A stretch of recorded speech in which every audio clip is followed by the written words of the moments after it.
Yes, Assalamualaikum warahmatullahi wabarakatuh and good evening. So my name is Ahmad Fadillah.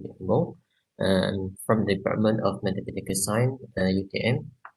Okay, so first of all, I would like to say thank you to IC's the UTM 2020 conference for inviting me to be one of the speaker, one of the oral presentation. So what I'm going to do is I'm going to present on p-stochastic genetic algebra, which is related to the associativity and the derivation. So this is my outline for the presentation today. So basically I'm going to give a brief introduction on PSO, definition of PSO, and also our main result. So quadratic stochastic operator was first initiated by Bernstein, which arose from the problem of population genetics, and this became a source of modeling for various fields. And here are some of the paper that I can find. What people done, what people use PSO to model a real life application. So here we have mosquito population. Here related to the inheritance. So here also we have again on the population dynamics. And this paper they model blood type and they predict what is the distribution of the blood type in the future. Uh, So here is related to a consensus problem, and this one related to the ocean ecosystem, and it is modeled by L. Montero operator. Okay, so what is quadratic stochastic operator? To understand this one, I would like to give one corresponding one biological interpretation. So let's say that you have n type of species. So this n type of species, if you are given the initial distribution x naught, then we can find x1 by using PSO here. So where Pijk is a probability that I species and J species to cross fertilize to interact with each other and produce K species. Okay, so if we do a lot of time, then we are going to have a system of a dynamical system, and therefore we can see that K also describe distribution of the next generation if the current generation is given. Okay, so this is a summary result on the quadratic stochastic operator. So just go through this one, and one dimensional is already finished, but two dimensional simplex for QSO is still open problem. So you can see this is ergodic properties of QSO. One of the example that how why I say that 2D simplex still open problem, and it is not an easy problem. So here Sakharovich gives very simple example that, but this QSO is non-ergodic for any initial point. Okay, so therefore a lot of researchers introduce classes of QSO. You can see in this slide. So this is basic notation that I'm going to use in the presentation. So SE is a set of all probability distribution, and we have functional Rn to R, and it's defined by this way. And we introduce B order in this way. And this is because B order, why we are introducing B order, because we would like to give a generalization from the theory of majorization. So the theory of majorization coming from the Hardy, Littlewood, and Polya. And the difference you can see from this example, and we can see that B order is made. B order is a generalization of the majorization.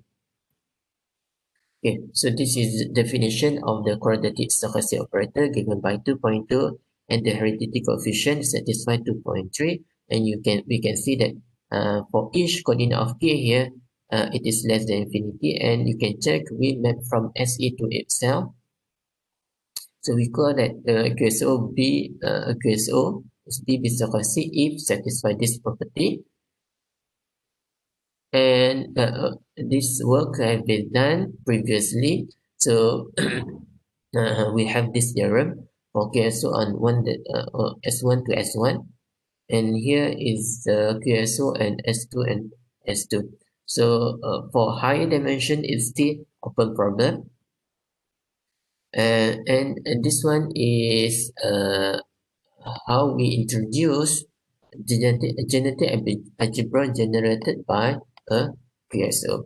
So in what follow, so B-base of genetic algebra is referring genetic algebra generated by base of acid. So means that our QSO here must satisfy B-base of acid property. Then we call it that the algebra is B-base of acid genetic algebra.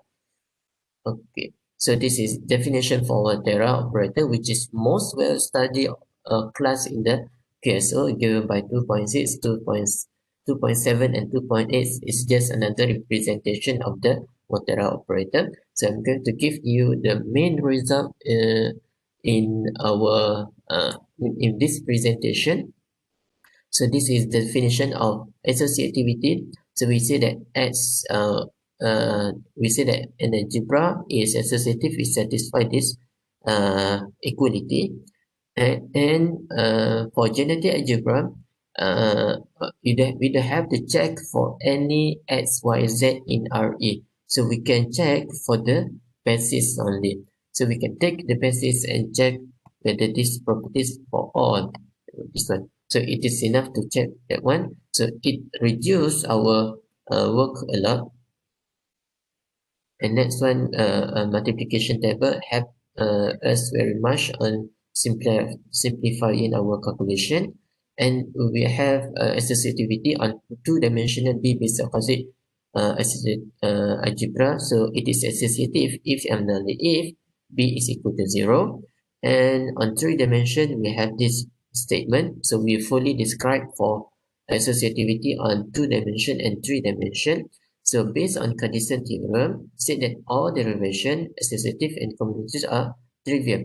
So before I forget, I would like to say that our operator or our what we say, our genetic algebra is commutative in general, but it's not associative in general. That's why in the first place we are giving the associativity properties. So based on these two properties, if these two properties satisfied, means that our derivation are trivial. Therefore, it is interesting to describe non-trivial derivation of B-based stochastic genetic algebra. So, like associativity, in the derivation also, it is enough for us to describe for the basis only here. And we have this theorem given the derivation of B stochastic on two dimension, fully described for two dimension, but in three dimension, we note that there is another study on genetic Terra algebra on three dimension. So we can see that from this remark, there are similarity between B stochastic and also Volterra. So therefore, we are introducing purely B-based stochastic operator, and this presentation we are going to focus only this plus x3. Okay, so this is the result for genetic Volterra. So we don't have we would like to have a new result compared to the this Volterra algebra. So we don't have to we try to get a new result other than this Volterra algebra. So that's why we are introducing purely B-based stochastic operator. And in this paper, we are going to focus on the C2 more than 0. Okay, so we have this proposition. So we have dijk here. So dijk is corresponding to the derivation, because derivation is just a linear operator. So this sum must be equal to 0. And if they satisfy E2 and C1, so the derivation is trivial, and this is the main result. If this condition satisfied, then we can find non-trivial derivation of B-based stochastic operator. Okay, so in conclusion, we give full description of associativity B-based stochastic algebra on 2 and 3 dimension. Next, we fully study derivation of two dimension. On three dimension, we provide non-trivial derivation. So the open problem in the future to study all classes of pure BB stochastic, because I just consider for third class. So we have one, two, and fourth class. So next, to provide general result on associativity and derivation for any finite and dimensional of BB stochastic genetic algebra. So we would like to extend to n dimensional and to find what uh, what we call what condition to be satisfied for associativity and also derivation. Here, I suggest several books. If some of you would like to see on this method, which is all this three book. Okay, so with this, I will stop my presentation, and I would like to say thank you again.